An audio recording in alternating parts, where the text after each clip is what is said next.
And as you told before, like you have got some sensitive informations through direct brute Yeah. forcing. So one question might come here is what word list you use.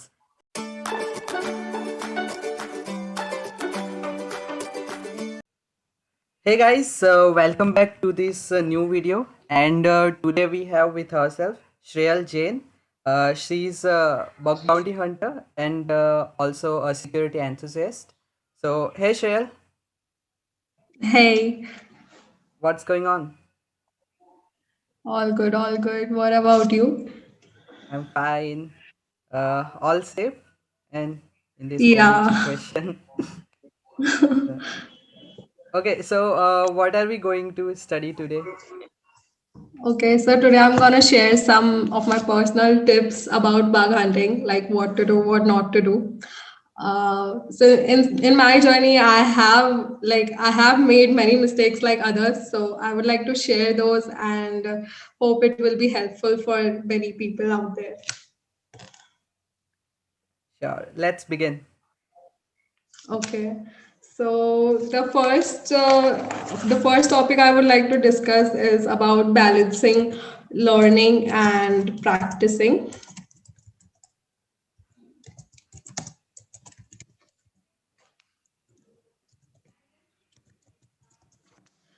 It's important to have a balance between learning and practicing. As a beginner, people might spend a lot of time learning.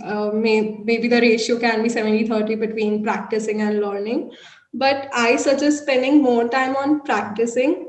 I have seen people practicing on labs, but to be honest, I never did that in my journey. I have always practiced on real targets, and I feel practicing on real targets will help you understand how actually web apps work, and you will be facing real scenarios. And this will make you learn and challenge yourself even more. The second thing I would like to talk, I know in this thing, many people might not agree with me, but I think that as a beginner and especially who are seeking for money, like they start bug hunting only for earning and not for learning, maybe. So they may go after targets awarding money, but I would suggest to hunt on VDPs as well. VDPs are easier to find bugs on, and usually their scope is large. So you can spend much more time on them, and this will give you many chances to learn many different functions, many different things, because their attack surface is much large. And I hunt on VDPs a lot, and I have found several bugs ranging from P1 to P4. And personally, I feel since finding bugs are really easy on VDP, so it gives us a lot of confidence to keep going on. Also, I would like to suggest to read the scope, not once but twice or thrice, since even I have made such mistakes that I kept on reporting out of scope bugs as a beginner, and then it is not. I feel it's not professional enough to do so, because even company would appreciate it, and it's even our loss. Like, we get our points deducted if we keep reporting out of scope bugs. Also, I would like to mention that it's good to go deeper in a target. Stick with one target for a long time. Explore as much as you can. This will help you discover many areas of web application, and will increase the chance of finding bugs. Also, I also did this mistakes of spending only few days on targets, skipping targets very frequently, and not making notes. But that's not how you should do it. I think making good notes will help you later. You can come back on the target and then hunt again, after some time if you get bored from other targets. And recon will help you a lot going deeper into a target, and you can increase your attack surface with recon and increase your chances to get bugs. Finding all the subdomains of subdomains, all the ports, all the endpoints, hidden parameters will help you increase your attack surface. And also collecting all the JavaScript files and going through them might disclose sensitive information. I have recently found many sensitive information disclosure bugs using directory brute force, Google Docs, and also GitHub Docs.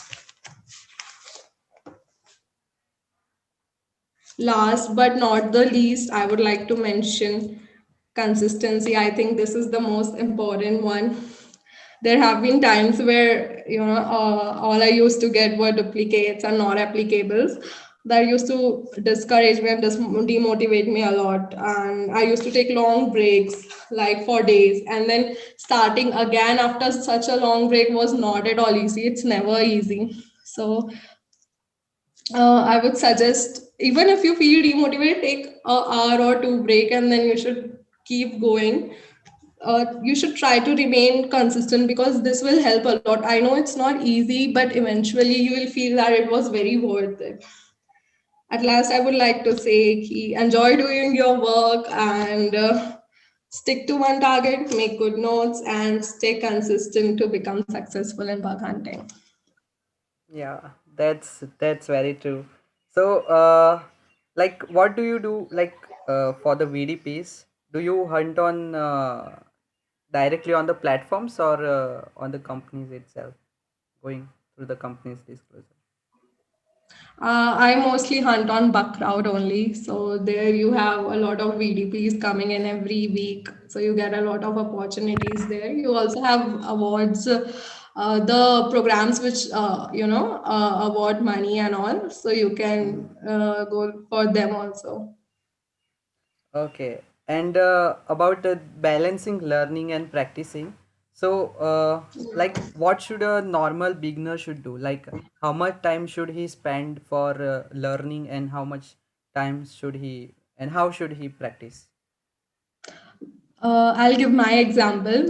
When I started, I had literally no knowledge of what hacking is, or I just knew that I wanted to be a hacker, but I didn't know what all things it needed. And also, uh, I spent 1 month learning about web networking, Linux, and all, and then some few days about vulnerabilities. And then I started practicing on Buckcrowd as soon as possible. And I used to keep a target like I'll study 2 hours for a day, and then whole day I'll keep practicing, because it happens like, what if we see a URL and it has a parameter, and then we'll wonder like what all attacks can we practice on that, and then we can go and study about them. So I do it like, I'll first hunt, and then where I get stuck I'll study about that. So this is how I balance. Okay, and like, how much time you spend on a single target? It depends. If the target is huge, then I might spend many months on that. Depends. And if the target is small, I see. I have targeted like I'll spend at least a month on a target. I will go as deep as possible. So even if the program is very old, sometimes it happens that I go deeper and then I find bugs which were not reported. Mm-hmm. Yeah, if you go like even on the old programs, if you go deep, you may find bugs. I have personally experienced that.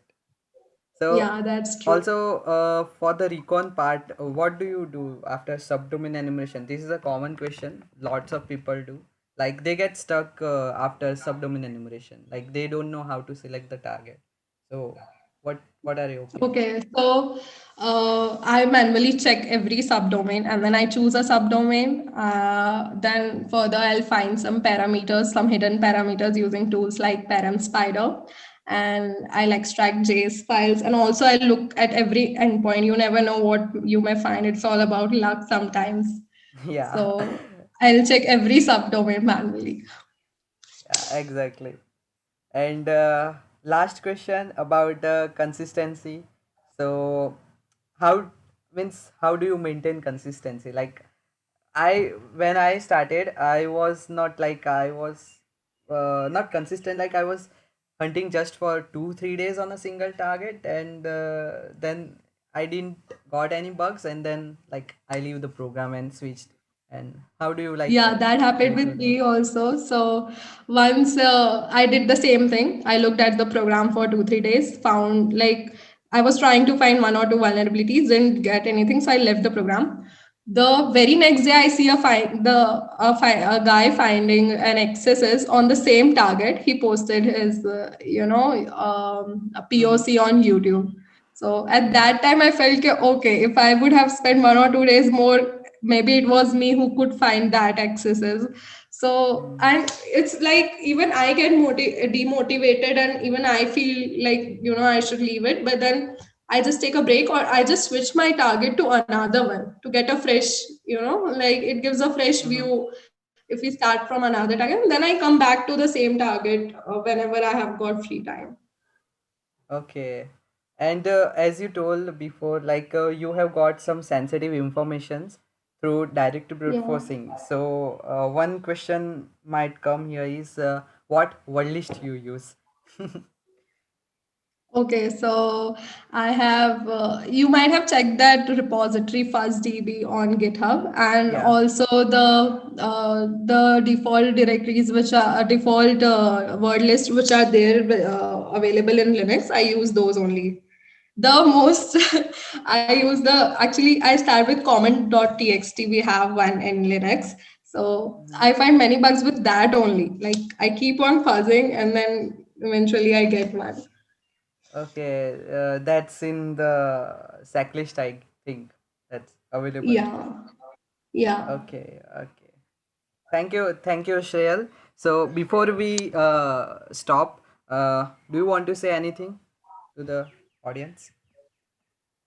Yeah, I would just like to say keep going. I know it's not easy, but even I'm a slow learner, so it's not impossible. Okay, it seems very tough in the beginning. You will get demotivated, but at the end, if you keep going, you'll feel it was very worth it. So just keep going and happy hacking. Yeah.